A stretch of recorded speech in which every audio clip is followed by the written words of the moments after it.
Welcome to my channel. இன்னைக்கு நம்ம பருப்புள்ள குழம்பு, கேரட் கறி அதை எப்படி பண்றதுன்னு பார்க்கலாம்.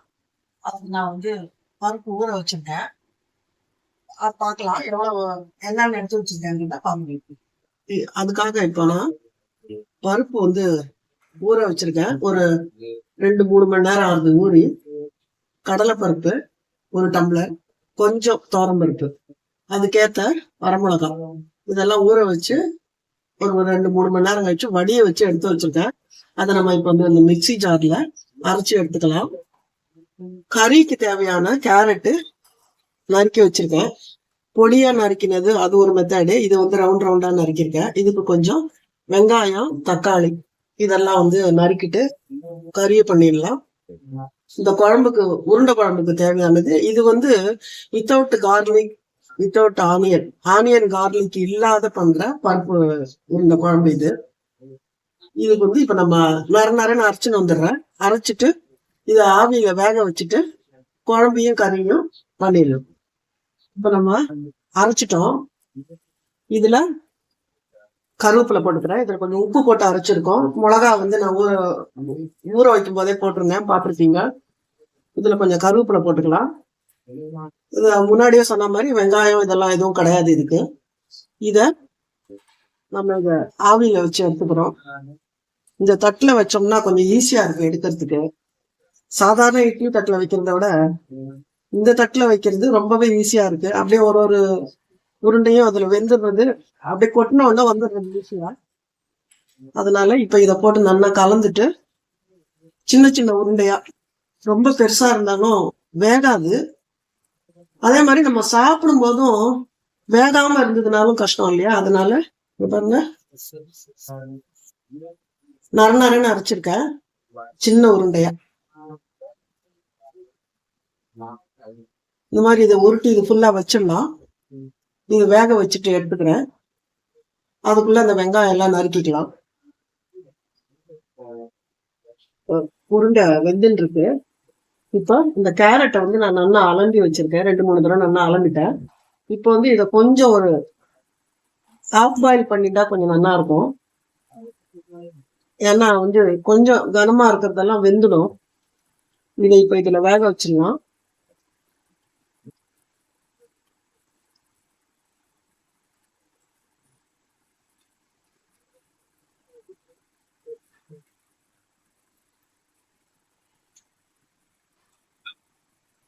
இதுக்கு தேவையான மஞ்சள் பொடி கொஞ்சம் போட்டுக்கிறோம். ஒரு 1/2 ஸ்பூன் போட்டா போதும்.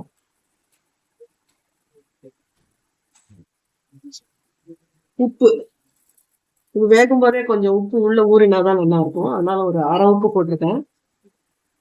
இதுல வெந்நீர் ஊற்றிக்கலாம். எப்பவுமே பச்சை தண்ணியை ஊற்றி அதுல வேக வைக்கிறத விட நல்லா கொதிக்கிற தண்ணியை ஊற்றிட்டு வேக வைத்தா சீக்கிரமும் வெந்துடும், கலரும் மாறாம இருக்கும். இப்ப இது நம்ம வேக வச்சு எடுத்துக்கலாம். இது வேகறதுக்குள்ள வெங்காயத்தை நறுக்கிட்டு கறி பண்ணிடலாம். இப்போ குழம்பு பண்ண ஆரம்பிச்சிடலாம்.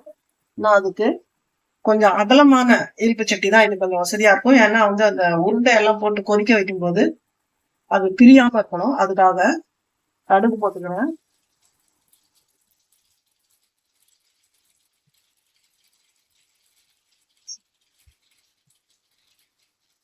கடுகு வெடிச்சோன்னா கொஞ்சம் பெருங்காயம், கருவேப்பிலை, வெங்காயம் போடல, தக்காளி மட்டும்.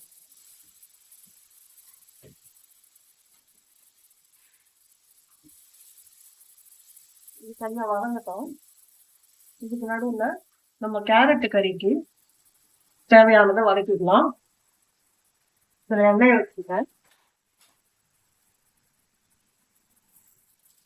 கடுகு, உளுத்தம்பருப்பு,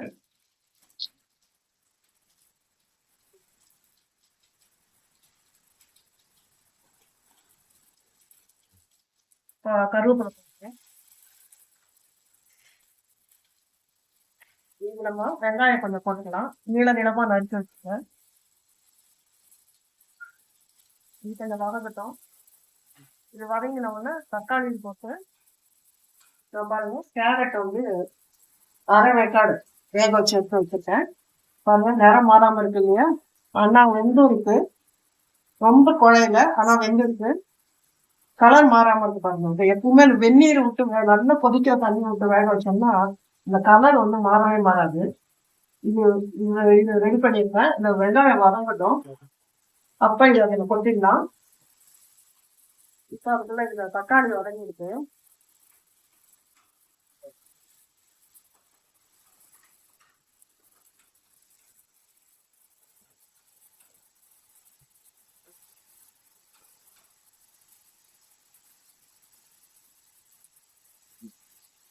இப்போ இந்த வெங்காயத்துக்கு தேவையான உப்பு கொஞ்சம் பாருங்க. கேரட்ல கொஞ்சம் உப்பு போட்டுங்க. வெங்காயம் வதங்கிறதுக்கு கொஞ்சமாக உப்பு போடுங்க. இது வதங்கட்டும். இவ்வாறு இப்போ தக்காளி நல்லா வதங்கிருக்கு. இப்போ இந்த சாம்பார் பொடி இதில் போடுங்க. காரம் வந்து அவ்வளவுக்கு ஏற்ற மாதிரி நீங்க போட்டுக்கோங்க. 2 ஸ்பூன் சாம்பார் பொடி போட்டுங்க.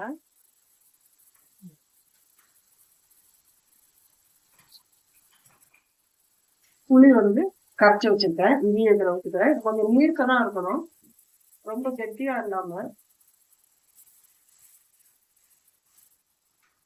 இதுக்கு தேவையான உப்பு போட்டுங்க.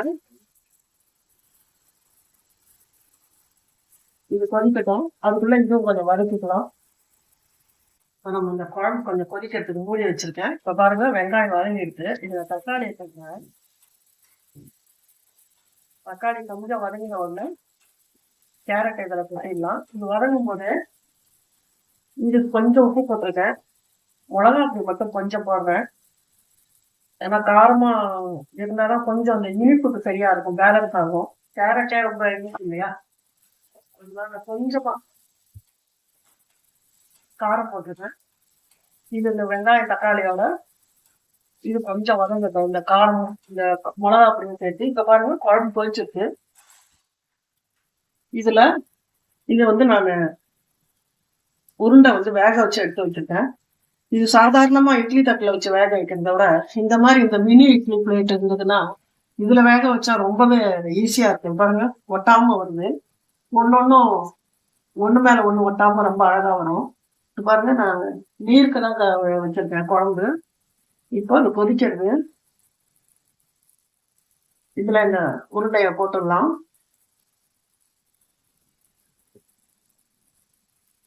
இது நல்லா வெந்துட்டதுனால கரையாது. இந்த உருண்டை போட்ட உடனே கொஞ்சம் திக்காயிடும் குழம்புங்கிறதுனால நான் கொஞ்சம் புளி கரைசல் வந்து நீர்க்க வச்சிருக்கேன். ரொம்பவே ஒட்டாம எவ்வளவு அழகா வந்திருக்குன்னு.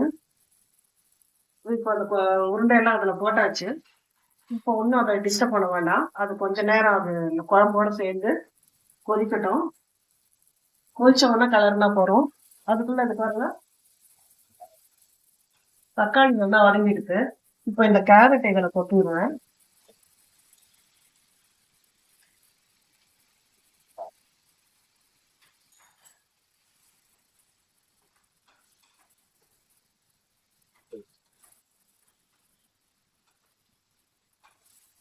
இதை நல்லா வதக்கிட்டு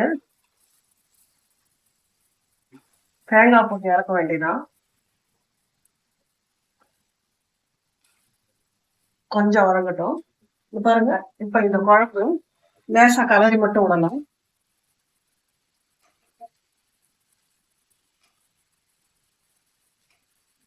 தெரிஞ்சதுதா, உருண்டை எல்லாம் நல்லா தனித்தனியா இருக்கு.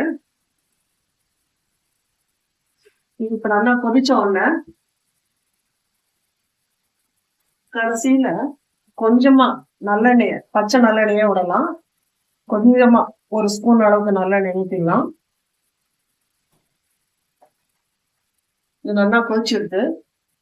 கொத்தமல்லி போட்டுருவேன். கொத்தமல்லி எவ்வளவு போடுறோமோ அவ்வளவும் வாசனையா இருக்கும். கொத்தமல்லி போட்டாச்சு. அவ்வளவுதான். இப்ப அந்த குழம்பு ரெடி ஆயிடுது. கறியும் ரெடி ஆயிடுது.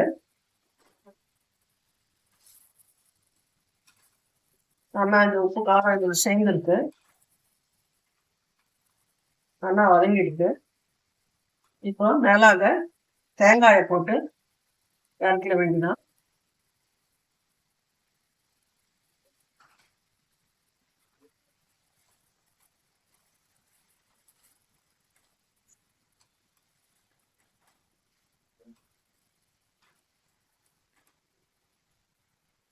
கேரட் கறி, உருண்டை குழம்பு ரெடியா இருக்கு.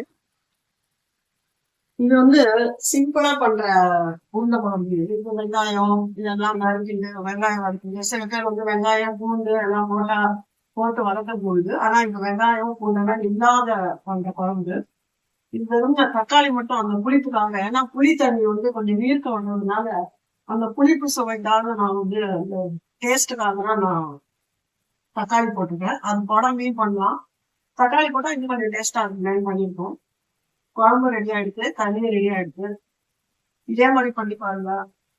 இந்த டேஸ்ட் உங்களுக்கு பிடிச்சிருந்ததுன்னா எனக்கு என்னோட சேனலுக்கு லைக் பண்ணுங்க, கமெண்ட் பண்ணுங்க. அடுத்த வீடியோவை பார்ப்பேன். தேங்க்யூ.